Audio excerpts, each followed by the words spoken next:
Bersama-sama pada kesempatan malam ini kita berkumpul untuk mengadakan Dhamma Class atau diskusi Dhamma untuk menambah wawasan pengetahuan.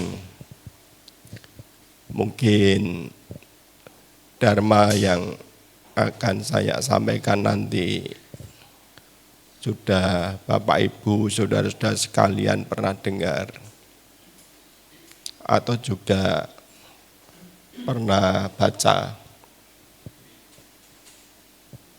Namun masih ada keraguan-keraguan. Di situ akan bisa meneguhkan kita mempunyai kemantapan, keteguhan hati terhadap Dharma. Atau mungkin yang belum pernah didengar akan bisa menambah pengetahuan, pengertian akan Dharma itu sendiri. Kadang-kadang sudah sering kita dengar, kita baca, tapi kita perlu untuk pemahaman lebih lanjut ya, tentang ajaran-ajaran Dharma itu sendiri. Karena Guru Agung Buddha juga menyatakan bahwa Dharma yang kutemukan ini begitu halus, begitu luhur, begitu tinggi, tidak cukup diketahui dengan penalaran. Juga tidak cukup kita hanya mendengar dari orang-orang yang sudah menjadi kebiasaan tradisi halus ya. Dan itu harus diketahui ya, dengan mengembangkan kebijaksanaan. Padahal generasi-generasi pada saat ini dalam jalan kehidupan itu lebih cenderung dia terbawa, terseret, terhanyut ya, pada kesenangan indria, keterikatan ya, pada kesenangan indria ya, atau kemelekatan ya, di mana kalau orang itu dalam batinnya dikuasai dengan keterikatan, kesenangan indria, akan sulit untuk bisa mengerti Dharma. Apalagi bisa menembus ya, Dharma itu sendiri. Nah, namun juga Sang Buddha, beliau juga merenungkan setelah ada sosok Brahma yang meminta kepada Sang Buddha supaya Sang Buddha berkenan membabarkan Dharma karena ada sedikit ya, makhluk-makhluk ya, yang batinnya dihinggapi kabut kegelapan. Kalau makhluk-makhluk itu bisa mengerti Dhamma, bisa mendengar Dharma, maka akan bisa terbebaskan, bisa bebas dari duka, bisa bebas dari penderitaan. Nah, Bu, Bapak, Saudara-saudara sekalian, ya, jadi ajaran Sang Buddha disebut Dharma. Dharma itu hukum kebenaran, hukum kasunyatan.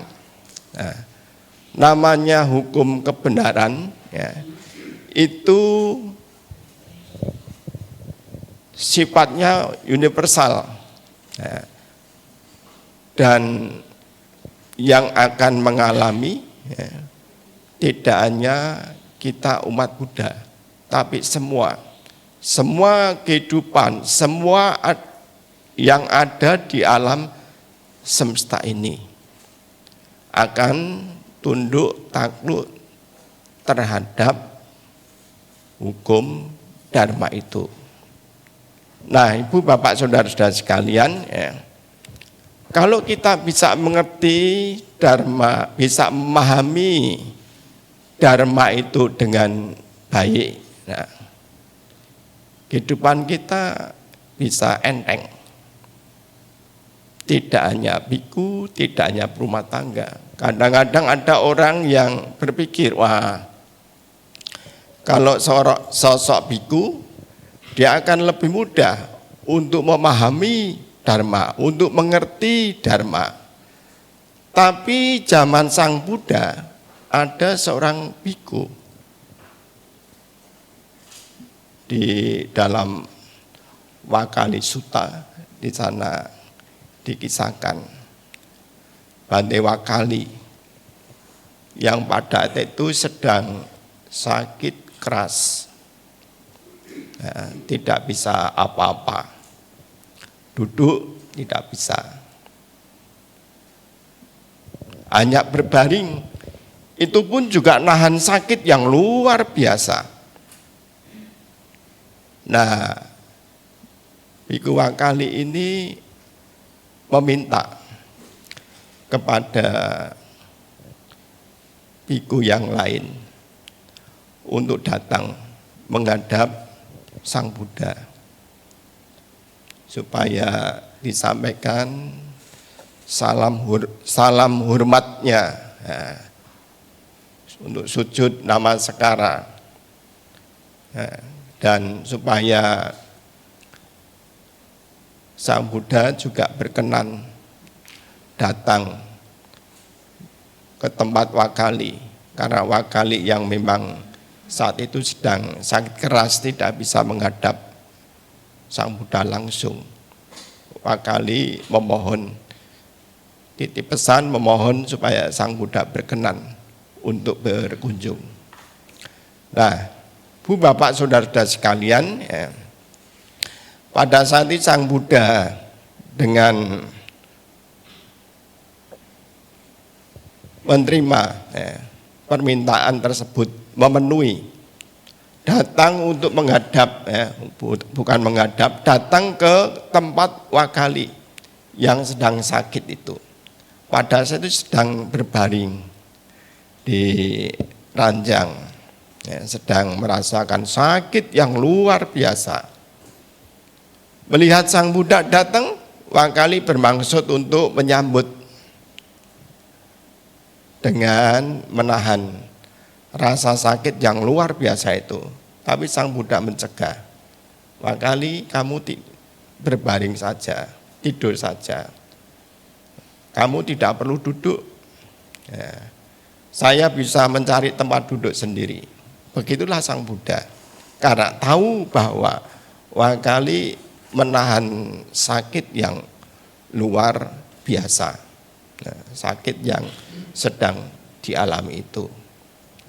Kemudian Sang Buddha mengatakan kepada Wakali, Wakali, saya berharap Anda penyakitnya bisa mereda, bisa berkurang. Semoga penyakit Anda bisa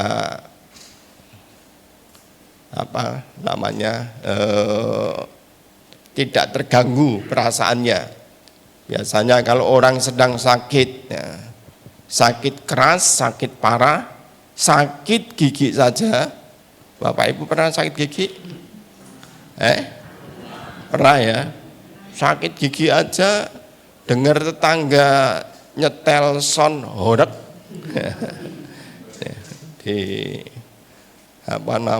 di kampung-kampung sekarang lagi tren son horeg. Kalau kita sedang sakit gigi, mendengar son horeg, wah giginya tambah sakit itu. Begitu ya, yang pernah sakit gigi, itu giginya harus dibersihkan supaya tidak sakit gigi. Kalau giginya dibersihkan, dalam artian tidak punya gigi, tidak akan sakit gigi lagi. Nah, begitulah Sang Buddha mengharapkan supaya Upali tidak terbawa pada perasaan sakit itu. Lantas apa? Upali membalas, mengucapkan, memberikan balasan ucapan. Yang mulia, Bante, saya sepertinya sudah tidak tahan lagi dengan penyakit yang diderita itu, saking sakitnya luar biasa itu, sudah tidak bertahan. Saya tidak tahan dengan rasa sakit. Rasa sakit saya bukan semakin berkurang, tapi rasa sakit saya menjadi bertambah, semakin kuat. Mungkin bisa juga Wakali ini boleh dibilang termasuk orang yang manja. Kalau orang manja kan ketemu orang yang dicintai itu, jadi sakitnya sebelum ketemu itu volumenya cuman berapa 30%, begitu bertemu malah tambah, jadi manja. Waduh sakit. Semestinya sebelum ketemu tadi tidak teriak-teriak, begitu ketemu semakin teriak-teriak. Aduh, maksudnya supaya dilus-lus nih. Nah, sakit saya semakin kuat, semakin bertambah. Kemudian Sang Buddha menyampaikan bahwa saya berharap Wakali perasaannya tidak ada penyesalan masa lalu atau saat ini.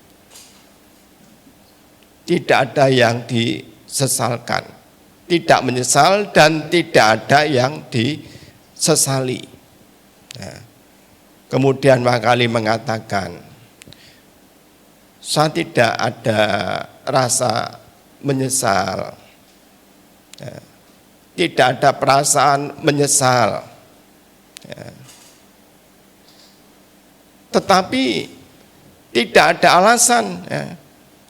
Sakit kamu semakin kuat, jadi sakit kamu semakin merasa terganggu dengan penyakit kamu.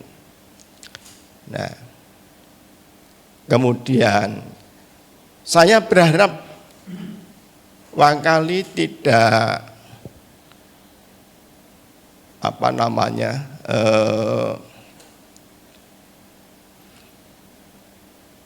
tidak menyesali kebaikan-kebaikan yang sudah dilakukan. Nah, Wakali mengatakan, Saya misal, karena saya tidak bisa bertemu langsung dengan Sang Buddha. Jadi menyesalnya itu, perasaan sakitnya semakin bertambah itu, merasa tidak bisa bertemu langsung ya, sebelumnya itu kepada Sang Buddha. Tidak bisa datang langsung.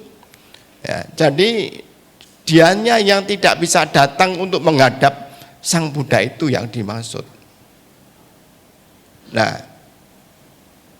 kemudian Sang Buddha mengatakan, kalau begitu Wakali, buat apa Anda mau bertemu, mau menemui, menjumpai tubuh jasmani,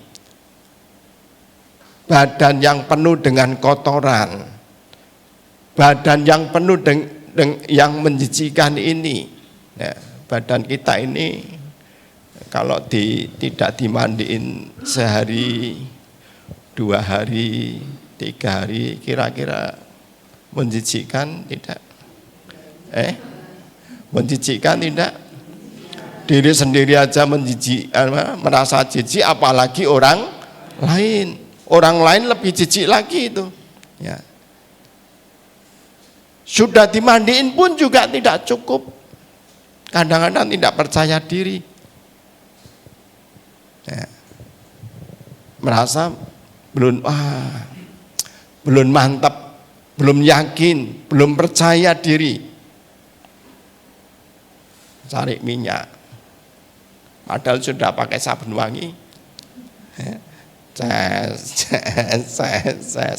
Nah, masih demikian. Nah, jadi Sang Buddha menyampaikan kepada Wakali seperti itu. Buat apa Anda mau bertemu dengan tubuh jasmani yang penuh dengan kotoran ini? Wakali, apakah tubuh jasmani yang terdiri dari paduan unsur, apakah ini kekal? Kekal Bapak Ibu? Enggak ya? Apakah tubuh jasmani yang terdiri dari paduan unsur yang kekal? Tidak. Tidak, Bante. Nah, setelah menjawab demikian, Sang Buddha meninggalkan Wakali. Mengapa demikian? Karena yang memang Wakali ini mempunyai sifat yang tadi manja, dan juga dia mempunyai keterikatan, kemelekatan yang kuat.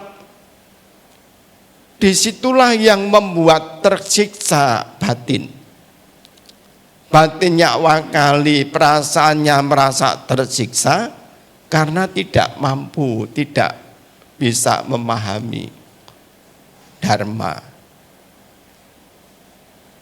sebagaimana yang diajarkan oleh Sang Buddha, yang ditunjukkan Sang Buddha kepada kita semua, baik kepada para biku, juga kepada para berumah tangga, upasaka, upasika, wayak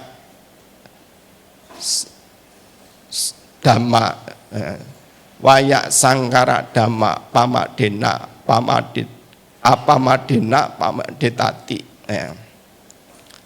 Segala sesuatu yang terdiri dari paduan unsur tidak kekal. Kalau kita melekat, terikat, melekat, terikat dengan paduan-paduan unsur, nah ini bisa membuat penderitaan pada diri sendiri. Oleh karena itu, kita diajak untuk belajar Dharma, memahami Dharma, ajaran Dharma ini. Tujuannya apa? Tujuannya kita ini supaya tidak mudah terikat, melekat. Kadang-kadang kita ini kan mempunyai keterikatan atau melekat yang begitu kuat terhadap kebencian. Kalau sedang tidak suka, tidak senang, kalau sedang membenci, kebenciannya kuat sekali. Tidak suka terhadap seseorang, ya, dari pagi, siang, sore, sampai ke bawah tidur. Ada enggak begitu? Ada tidak? Sedang tidak suka, sedang marah, dari pagi sampai siang, sampai sore, sampai ke bawah tidur, sampai besok bangun tidur lagi, sampai kapanpun. Nah, itu kan penderitaan. Orang marah, menderita tidak? Ibu-ibu pernah marah? Coba dipraktekkan marahnya. Seperti apa? Ketika marah itu seperti apa? Ya, bisa dipraktekkan. Ya. Ketika marah itu seperti apa? Penderitaannya itu seperti apa? Wah, kadang-kadang dada ini sampai mengkap. Nah, gemuruh seperti Gunung Merapi mau meletus, ya. Suaranya sampai gemuruh, sampai di mana-mana.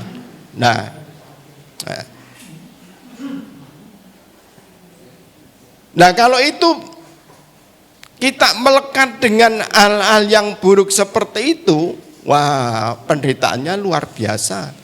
Kita menderitanya itu luar biasa. Ya, melekat terhadap kemarahan, melekat kepada kebencian.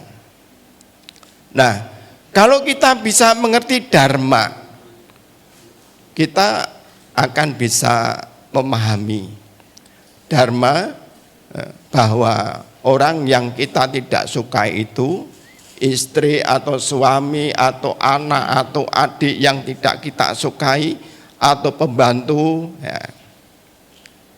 tidak selamanya bisa, ya, suatu saat bisa berubah. Termasuk juga rasa sakit. Ya, ini kalau saat sedang duduk meditasi, ya, biasa kalau puja bakti ada meditasi berapa lama? 50 menit. 5 menit. Ya. 5 menit rasa semutennya berapa menit? Belum ya. Nah, kalau itu belum muncul semutan, mungkin bisa ditambah. Ya, jadi pimpinan puja bakti pasang timer, dibuat tadinya 5 menit menjadi 15 menit. Begitu nanti sabi, sata, bawantu, sukitata, semoga semua makhluk hidup berbahagia, tidak ada yang jawab, tapi sudah kosong semua.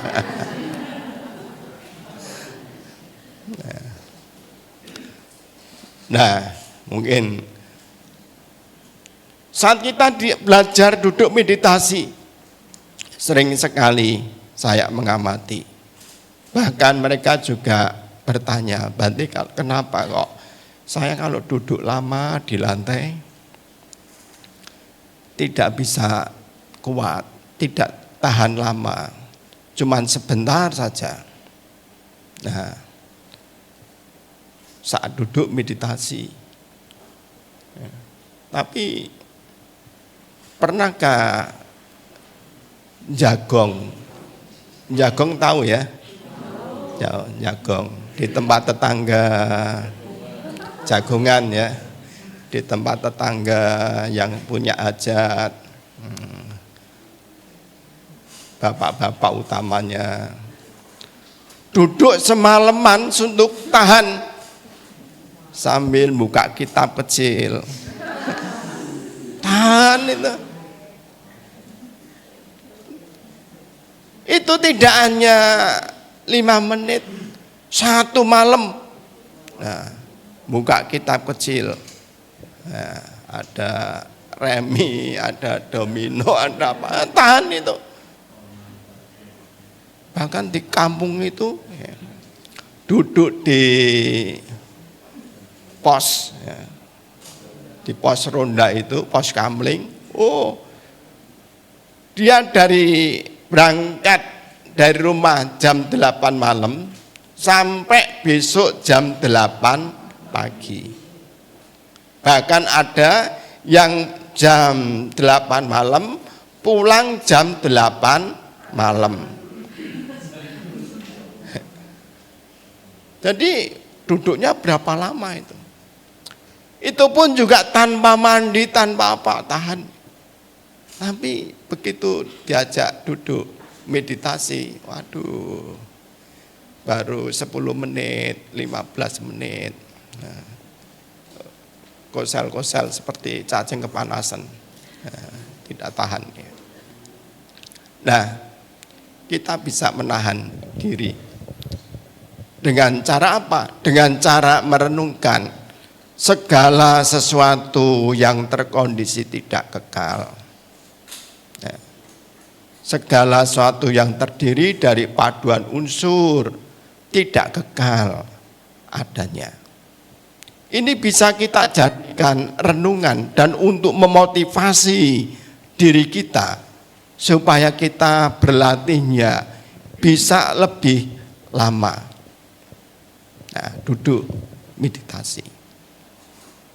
Nah, Bu Bapak Saudara sekalian, nah, jadi namanya hukum kebenaran, hukum kesunyataan, salah satunya adalah kita memahami segala sesuatu yang terdiri dari paduan unsur itu tidak kekal adanya. Nah, kita tidak bisa terlepas dengan 8 kondisi dunia. 8 kondisi dunia apa aja? Untung, rugi, dipuji, dicela, terkenal, tidak terkenal, suka, duka. Ini yang ada. Nah, sekarang kita bisa bertanya kepada diri kita sendiri. Bertanya pada diri kita masing-masing. Apakah 8 kondisi dunia ini hanya terjadi pada orang-orang yang datang ke wihara? Saya tanya kembali. Apakah untung, rugi, dipuji, dicela, terkenal, tidak terkenal, suka, duka? Apakah hal ini hanya dialami orang yang ada di wihara atau umat Buddha? Tidak. Apakah mereka juga akan terkena hukum itu? Ya. Nah, ini hukum kebenaran, hukum kasunyatan.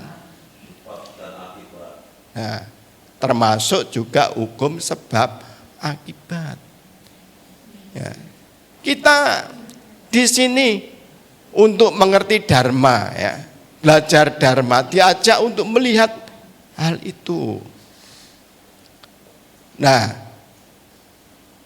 kalau kita bisa mengerti demikian, kita lebih mudah untuk melatih melepas pikiran-pikiran yang tidak baik. Kalau sedang jengkel, marah, benci dengan anak, dengan istri, dengan suami. Nah, jengkelnya segera dilepaskan. Jengkelnya segera diakhiri. Jangan sampai seperti lagunya Mbah Surip. Apa lagunya Mbah Surip? Digendong mana-mana. Jadi kebenciannya, kejengkelannya, kemarahannya terhadap istri, terhadap suami, terhadap anak, digendong, dibawa kemana-mana. Itu satu penderitaan. Nah, kita lebih mudah untuk melatih, melepas. Nah, Bu, Bapak, Saudara-saudara sekalian, ya, dharma hukum kebenaran, hukum kesunyataan. Hal ini juga kita diajak untuk melihat hidup dan kehidupan ini tidak terlepas dengan adanya duka atau penderitaan. Sang Buddha bukan mengajarkan duka, bukan mengajarkan penderitaan, tapi Sang Buddha itu menunjukkan kepada kita semua bahwa hidup ini tidak terlepas dengan adanya duka. Jadi Sang Buddha bukan mengajarkan duka, bukan mengajar penderitaan. Saya takut menjadi umat Buddha. Di sana ajarannya tentang duka. Nah, itu keliru. Sang Buddha itu menunjukkan kehidupan kita ini tidak terlepas dengan adanya duka, dengan adanya penderitaan. Sang Buddha belum muncul sekalipun, seperti hukum dharma itu sudah ada. Tata gata muncul atau tidak muncul, tata gata itu Sang Buddha ada maupun tidak ada di dunia ini, ada, namanya hukum dharma, hukum kebenaran. Salah satunya tadi perubahan, ketidakkekalan. Kemudian juga tentang duka, adanya duka. Ya, lahir itu juga duka, usia tua juga penderitaan. Nah, kalau orang itu usianya sudah tua, sudah semuanya sudah sangat berkurang dari segi penglihatannya, dari segi pendengarannya. Ya, saya masih ingat saat saya masih sebagai biku baru diundang sama salah satu keluarga yang mempunyai orang tua. Ayahnya, papanya itu usianya 90 sekian, ya, sudah tua sekali. Ya. Dikasih tahu, Pak, ada Bante datang. Banteng. Bante, Pak, Bante. Enggak dengar. Pak, Bante itu biku. Ada biku datang. Buku. Buku apa? Nah, begitu. Ya, membuat satu rumah pada ketawa, anak-anaknya pada ketawa. Jadi pendengarannya sudah, penglihatannya juga sudah berkurang. Ya. Kemudian semuanya juga berkurang. Nah, itu satu penderitaan. Kelahiran, ya, sebagai konsekuensinya juga selain usia tua juga diikuti berbagai macam penyakit. Ya, penyakit itu juga penderitaan, juga duka. Ya. Yang mengalami sakit tidak hanya kaum tua, kaum muda sekalipun juga pernah mengalami sakit. Coba yang masih muda-muda ini, pernah sakit? Apa, sakit apa? Wah, pilek, pusing dan macam-macam. Nah, penyakit juga berpisah dengan apa yang dicintai, tidak mendapatkan apa yang diharapkan, ketidakpuasan. Nah, itulah duka. Sang Buddha menunjukkan hal ini kepada kita semua. Singkatnya, mempunyai pancakanda ini, itu adalah duka. Tapi Sang Buddha tidak berhenti sampai di situ. Sang Buddha juga menunjukkan ada sebab, ada yang menyebabkan terjadinya duka, terjadinya penderitaan. Nah, kalau Sang Buddha hanya berhenti sampai kebenaran yang pertama ini, tidak ada lanjutannya. Nah, ini orang benar. Saya lupa Om namanya siapa?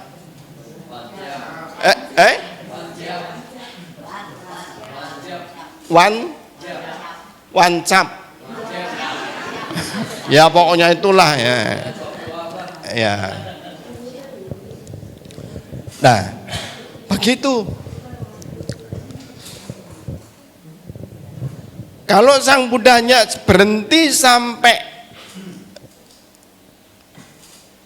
hanya penderitaan, tidak ada lanjutannya, ini kita tidak perlu mengikuti.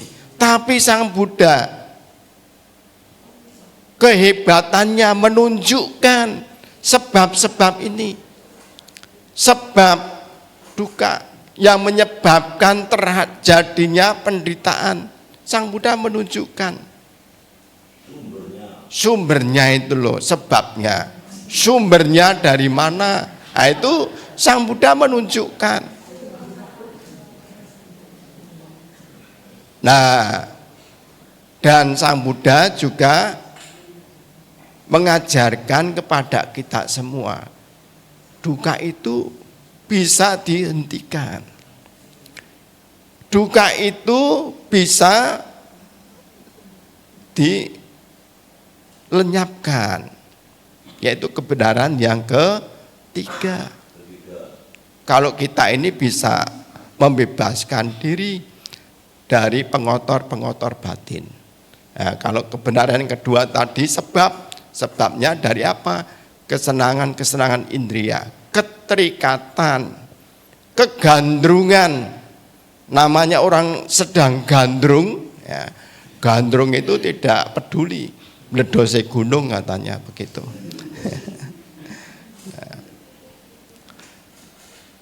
Dia akan mencari. Nah, ini yang menyebabkan duka, kegandrungan, kesenangan terhadap kesenangan-kesenangan indria itu.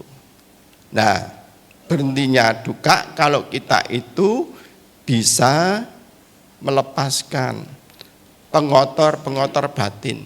Singkatnya itu seperti halnya kebencian, keserakahan, kegelapan batin. Nah, kegelapan batin itu seperti halnya kalau kita punya pandangan-pandangan keliru, pandangan-pandangan salah. Sakit sedikit, dikit-dikit, wah ini kita dipaikani. Paikani itu apa? Diguna-guna sama orang lain. Padahal sakit kepala. Nah, dia berpikir, wah saya ini diguna-guna oleh orang lain.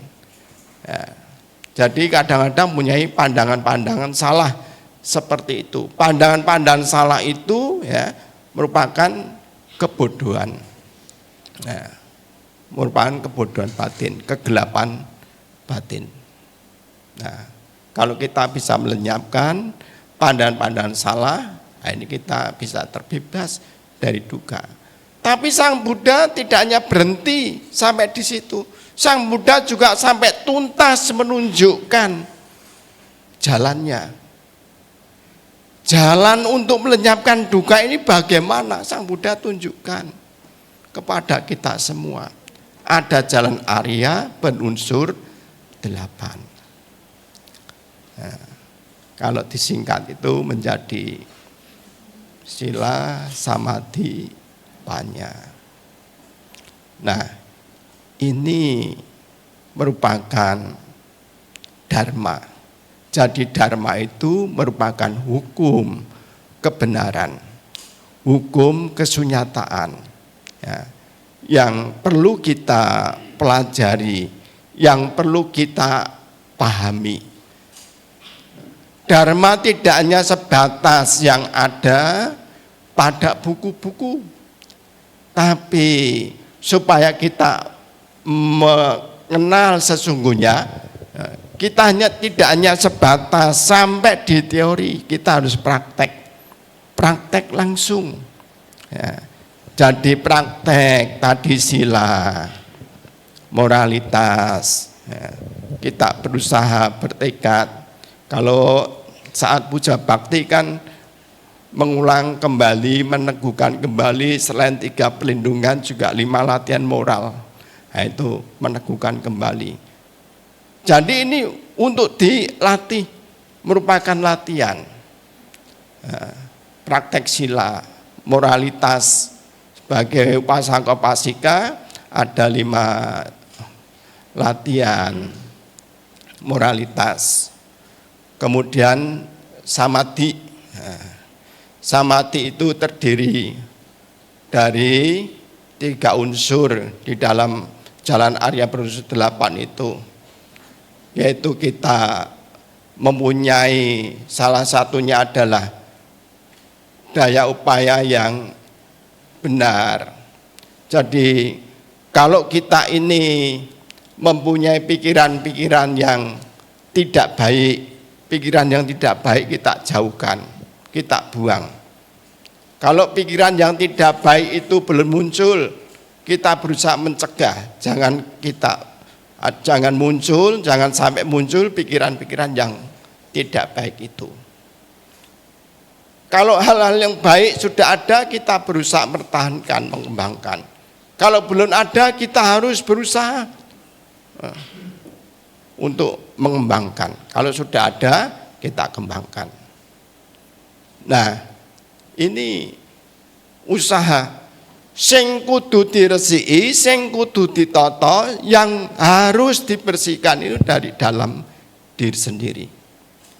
Karena namanya kehidupan ini bisa berubah dari yang tidak baik bisa menjadi baik.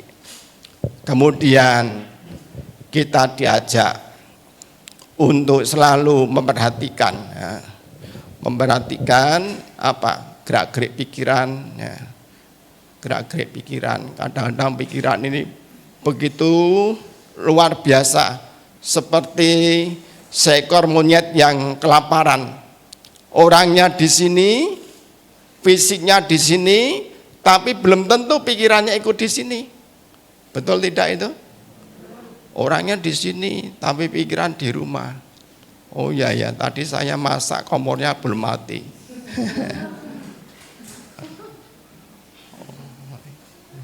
Begitu pikiran itu. Nah, ini yang harus kita jaga. Dan kita meditasi samadhi, konsentrasi yang benar. Apakah pada pernapasan, apakah pada pengulangan kalimat semoga semua makhluk hidup berbahagia. Kita ulang, kita resapi. Bukan meditasinya itu di hadapan altar Sang Buddha, ya Sang Buddha belilah saya 3 nomor saja. Loh, betul dulu ada. Ketika sama si Samanera, ada bapak-bapak. dia biasa pemain bola. Main bolanya bukan di lapangan, tapi di depan TV. Nah, apa itu namanya? Jadi judi bola. Nah, di depan TV. Kalau tidak begitu, zaman itu namanya masih banyak togel. Datang ke wihara tiap pagi jam 8. Nah, pertama dia langsung masuk ruang dhammasala, duduk meditasi, diem aja, tidak tahu apa yang dilakukan. Ya. Ternyata 3 hari kemudian ketemu, waktu itu saya masih sama Nera, tolong saya diajari meditasi supaya saya bisa dapat nomor. Saya katakan, kelamaan Om, kelamaan kalau hanya mau dapat nomor melalui meditasi, kelamaan. Ini kalender banyak nomor. Nah Bapak Ibu Saudara-saudara sekalian, jadi samadhi yang benar. Ya. Karena apa yang diajarkan Sang Buddha sesungguhnya, Sang Buddha itu mengajarkan kepada kita semua bagaimana supaya kita ini bisa terbebas, terlepas dari duka itu sendiri. Supaya kita bisa terbebas dari penderitaan itu sendiri. Nah, ini manfaat kita untuk belajar Dhamma, mengerti Dharma dengan baik. Ya. Karena kalau kita tidak mengerti Dhamma dengan baik, kita mempunyai pandangan-pandangan salah. Nah, pandangan salah itu juga berbahaya, bisa membuat kita ini terbawa oleh banjir.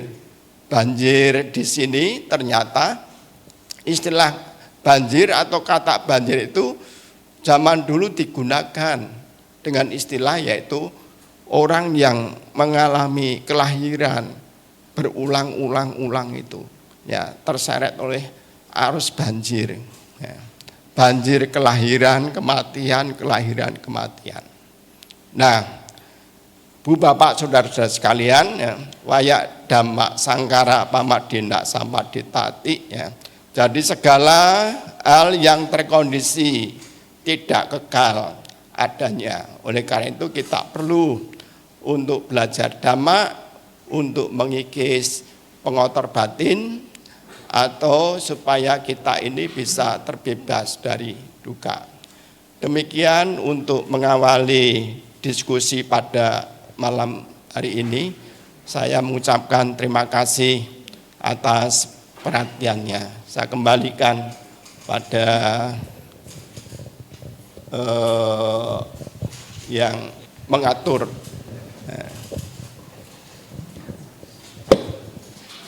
Kepada Bapak Ibu, saudara-saudari yang ingin bertanya, kami persilakan.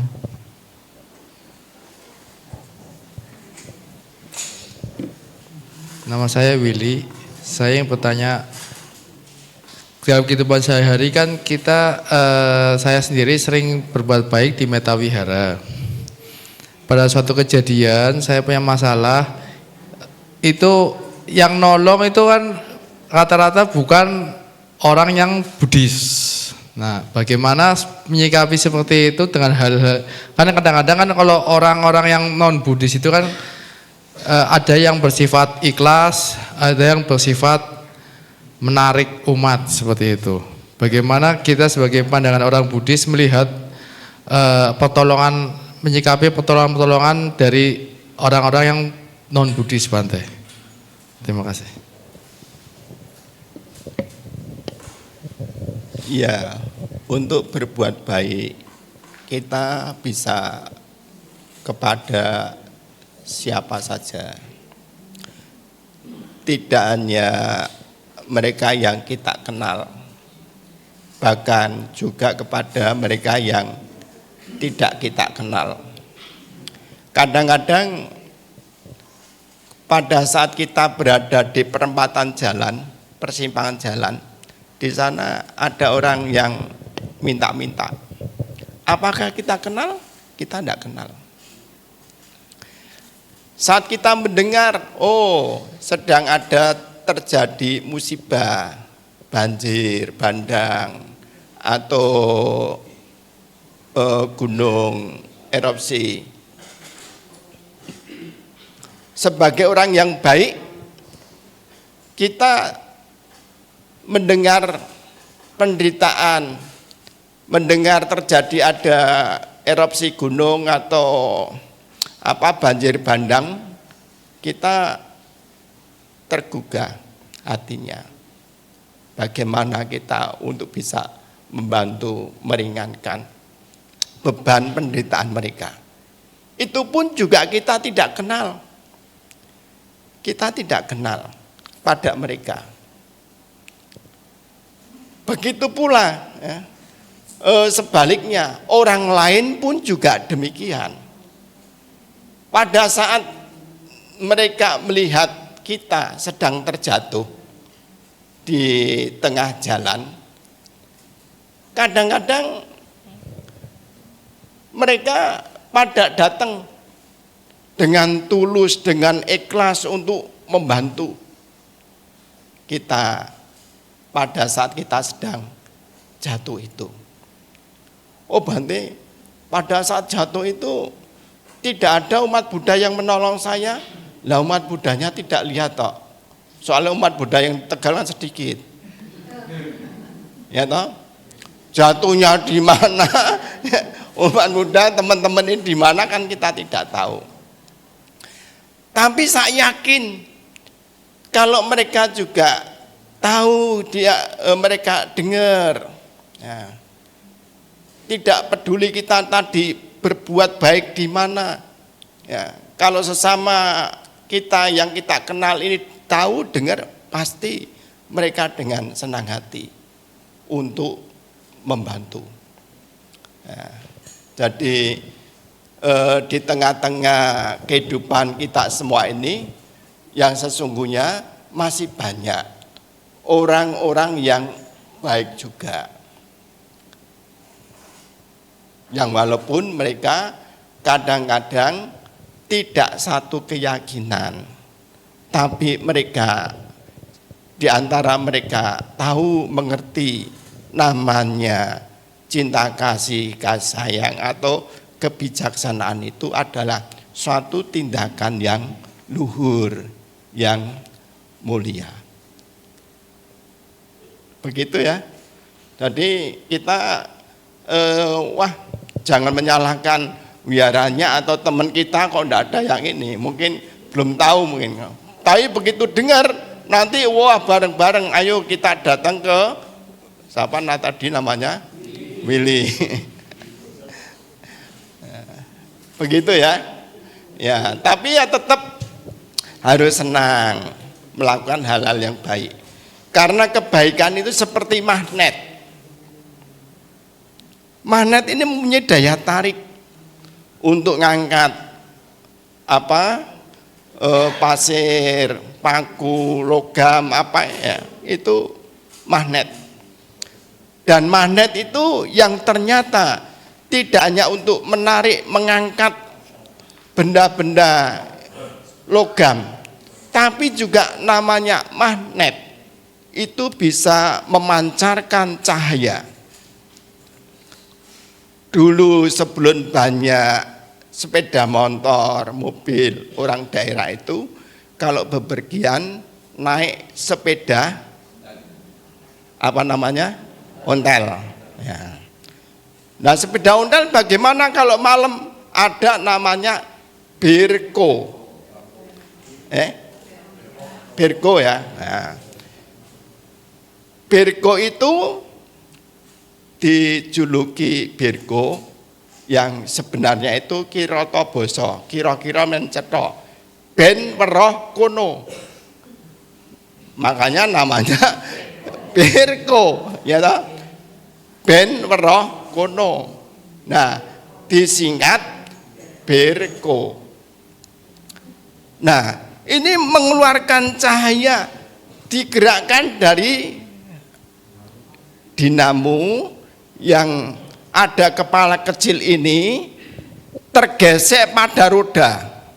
Semakin kita ngenjotnya sepeda itu semakin kenceng, semakin terang, semakin kenceng lagi pedot.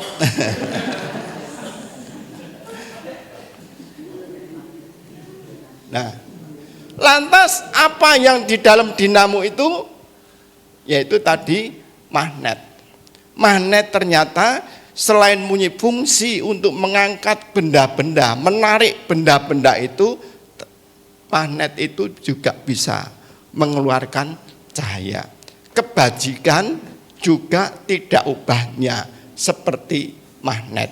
Dia mempunyai daya tarik yang kuat dan juga bisa memberi pencerahan, rasa senang, rasa bahagia terhadap orang lain atau makhluk lain. Begitu ya. Terima kasih. Terima kasih Bante atas jawabannya.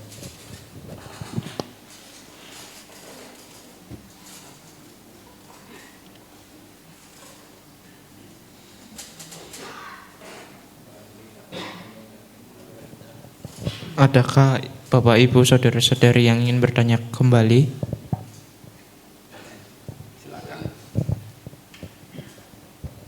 Izin bertanya Bante, nama saya Ivan. Mau tanya tadi kan sempat ada yang Jalan Mulia Bentuk 8 itu kan ada daya upaya benar itu kan melenyapkan pikiran buruk. Lah itu kalau bedanya dengan yang nomor 2 itu kan ada pikiran benar Bante. Lah mungkin perbedaannya seperti apa? Terima kasih. Ya, pikiran yang benar kita selalu berpikir lebih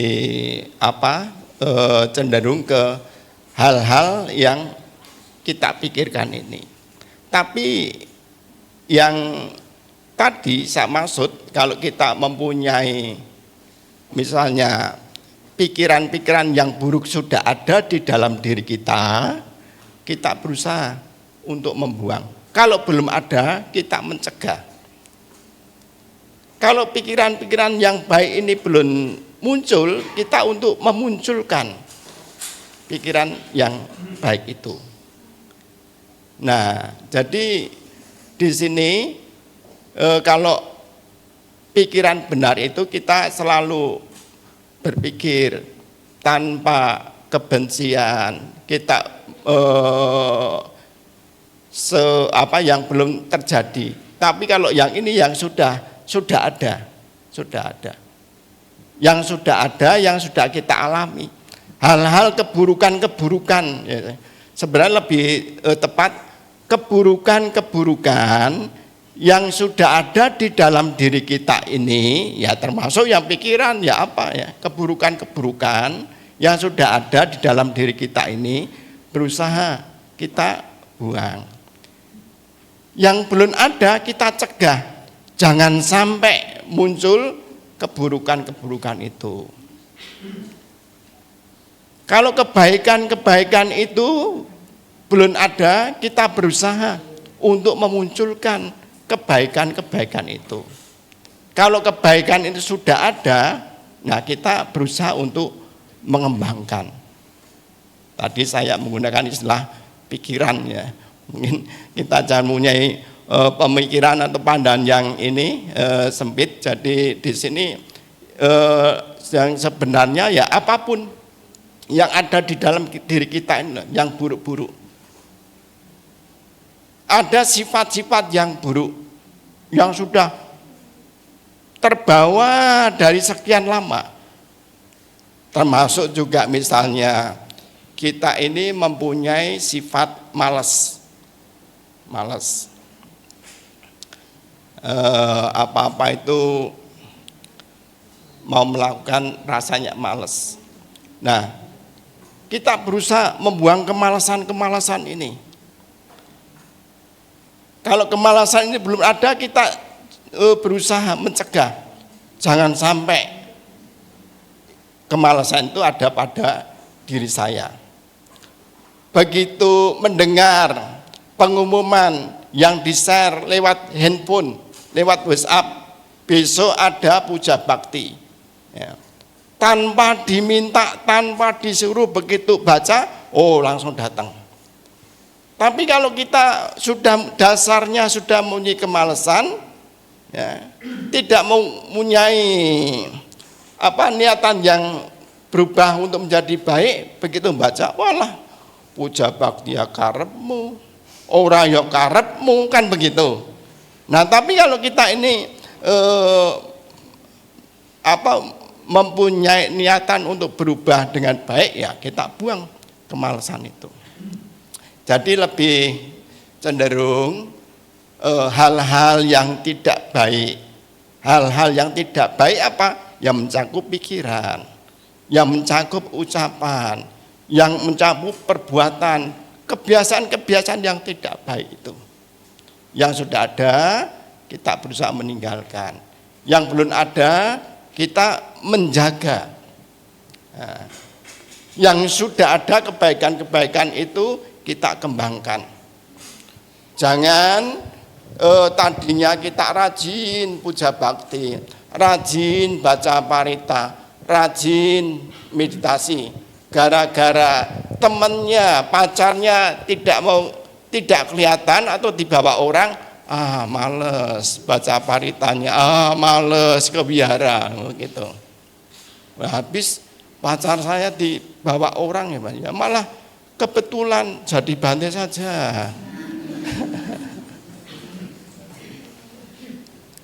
Ini SPD setiap malam? Setiap malam? Setiap malam ya? Iya Pak. Ya kalau tidak ada pembicara baca parita, puja bakti, itu juga baik. Meditasi itu juga baik karena sebulan pendalaman Dhamma itu selain kita mengadakan diskusi Dhamma kelas seperti malam ini, juga kita diajak untuk puja, baca parita atau meditasi atau melakukan kebaikan-kebaikan yang lain. Ya. Jadi dalam rangka menyambut Waisak kita mengisi dengan kebaikan-kebaikan itu.